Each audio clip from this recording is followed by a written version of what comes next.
رشتہ داروں میں بھی زبان سے دعوت نہ دیا کرو، اپنے اخلاق سے، چونکہ رشتہ دار سب سے مشکل ہوتا ہے تعلق قائم کرنا رشتہ داروں میں۔ یہ بھی تو اللہ نے اتنی آیات اتاری ہیں اور اتنی احادیث ہیں، تو اس میں سب سے مشکل ہوتا ہے رشتہ داروں سے تعلق قائم کرنا۔ وہ رویے ٹکراؤ ہوتا ہے تو اس میں آپ کے اخلاق، آپ کی تواضع، آپ کی عاجزی، کوئی ان میں سے بدتمیزی کرے تو آپ کا برداشت کرنا، عموماً والدین خاص طور۔ لیکن اس میں ایک بات کی احتیاط رکھنی ہے کہ کل کو اللہ آپ کی شادی کروائے تو شادی بیوی کے معاملے میں احتیاط کرنی ہے۔ آپ کے ماں باپ کا آپ پر پورا حق ہے، لیکن آپ کی بیگم پر ان کا کوئی حق نہیں۔ میں بچیوں سے بھی کہتا ہوں کہ تم اپنے ماں باپ کو چھوڑ کے آ گئی ہو، اب اپنے خامد کے ماں باپ کو اپنے ماں باپ بنا دو۔ اور خامد کے ماں باپ سے کہتا ہوں کہ تم نے اپنی بیٹیوں کی شادیاں کر کے روانہ کر دیا اور تمہاری حویلی خالی ہو گئی بیٹیوں سے، تو تم ایسا کرو کہ یہ جو بہو آئی ہے اس کو اپنی بیٹی بنا لو۔ جب اس کو بہو کی نظر سے دیکھتی ہو تو پھر تمہارے اندر حسد پیدا ہوتا ہے، غصہ پیدا ہوتا ہے۔ اسے بیٹی کی نظر سے دیکھو، یہاں تمہاری جگہ، اس بہو کی جگہ تمہاری بیٹی بیٹھی ہوتی تو تمہاری نظروں میں کیا پیار ہوتا۔ جب بیٹی کو تم نے روانہ کر دیا ہے، اب پیچھے یہ تمہاری بہو آ گئی ہے، تو اس کو وہی نظر دو جو اپنی بیٹی کو دیتی تھی، تو گھروں میں خوشیاں۔ تو ماں باپ کا تمہاری بیوی پر کوئی حق نہیں ہے، لیکن میں نصیحت کرتا ہوں بچیوں کو کہ خامد کے ماں باپ کو عزت دو، ان کی خوشی سے خدمت کرو، اگرچہ تمہارے ذمہ نہیں لیکن کرنا تمہارے لیے اجر و ثواب کا باعث ہے۔ اور بچی کے ماں باپ سے کہتا ہوں، دیکھو پوری ہدایت جیسی کتاب میں بھی ساس کا کوئی حق نہیں لکھا ہو، خامد اور بیوی کے حقوق، اولاد کے حقوق، تو میری ذمہ اپنی ماں باپ کی خدمت ہے۔ میری بیوی خوشی سے تیار ہو جائے تو اس کا احسان ہے، اس کی نیکی ہے۔ زبردستی کر کے میں کروں ورنہ میں تجھے نکال لوں گا تو یہ ظلم ہے۔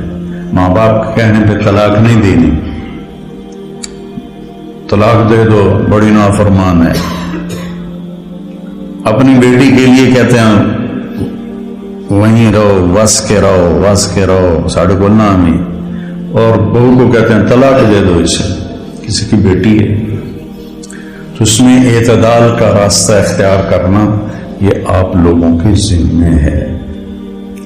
اور جب بھی بیوی کی تمہیں شکایت سننے کو ملے، پہلے تحقیق کرنا پھر کوئی بات کرنا۔ عموماً شکایتیں غلط ہوتی ہیں۔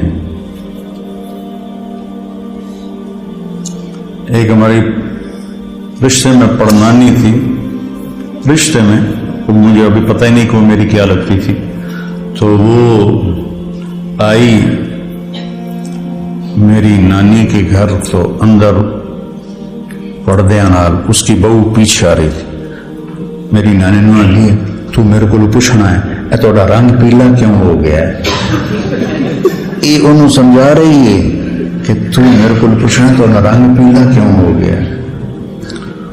اچھا، وہ میری نانی کا ان سے کوئی بھائی بھتیجی کا رشتہ تھا، تو انہوں نے کہا جی ٹھیک ہے جی نانی جی۔ وہ پیچھو بہو آ گئی، سلام دعا کے بعد وہ کہنے لگی خالہ جی تھوڑا رنگ بڑا پھکا پی گیا، نہ دودھ پلائندی ہے، نہ چاہ پلائندی ہے، نہ انڈے کھوائندی ہے، نہ روٹی دا پوچھدی ہے، نہ پانی دا پوچھدی ہے۔ اگو وہ بھی تھی، یہ کودے نو تو وہ کودے تیرا، سی کا بھائی بگھیرا، یہ کودے نو تو وہ کودے تیرا۔ اگو اس نے بھی لے لیا ہاتھوں ہاتھ، ہر شے کھا جانی ہے دہلی پہ نہیں، میں تن کچھ نہیں پوچھنی ہے۔ یہ ہماری معاشرت ہے، تو اس سے آپ لوگوں نے پرہیز کرنا ہے، عدل کرنا ہے۔ الگ رہنے کا انتظام کر سکو اسبابوں تو بہت اچھا ہے، اکٹھے رہنے کا ہے تو پھر بیوی کو پناہ دو، تو اس کو اپنے ماں باپ کی شدت سے بچاؤ، بیوی میں بدتمیزی ہے تو ماں باپ کو بچاؤ۔ بعض لڑکیاں ایسی بدتمیز ہوتی ہیں، ایسی زبان دراز ہوتی ہیں کہ نہ کسی کی عزت کو دیکھتی ہیں نہ کسی کے مقام کو دیکھتی ہیں، اور بہت ہی لمبی ایک دفعہ ساتھ ساتھ دو واقعے میرے ساتھ پیش آئے۔ ایک عورت، ایک دوست نے کہا کہ ایک خاتون آپ سے ملنا چاہتی ہیں، اس کے خامند کھرب پتی ہیں، کھرب پتی، ملا دو۔ وہ آ گئی، 50 سال پلس ان کی عمر تھی، تو بیٹھتے ہی رونے لگی۔ ایسا ہوتا ہے ابھی پہلے کوئی دکھڑا سنائے پھر وہ بیٹھتے ہی رونے لگی کہ لوگ سمجھتے ہیں میں بڑی خوش قسمت ہوں، بڑے مالدار کی بیگم ہوں، لیکن میں اس دولت کو کیا کروں، میرے خامند کا سلوک ہی اچھا نہیں میرے ساتھ، تو میں اس دولت کو کیا کروں۔ ٹھیک، اس سے کوئی چند ہفتے بعد میں کراچی جا رہا تھا، جہاز میں ایک نوجوان بڑا خوبصورت میرے پاس آ گیا، کہنے لگا مولانا صاحب اللہ نے مجھے سب کچھ دیا ہے، رزق دیا ہے، گھر دیا ہے، دولت دی ہے، لیکن میں اپنی بیوی سے اتنا تنگ ہوں، اس کی 30 فٹ لمبی زبان ہے۔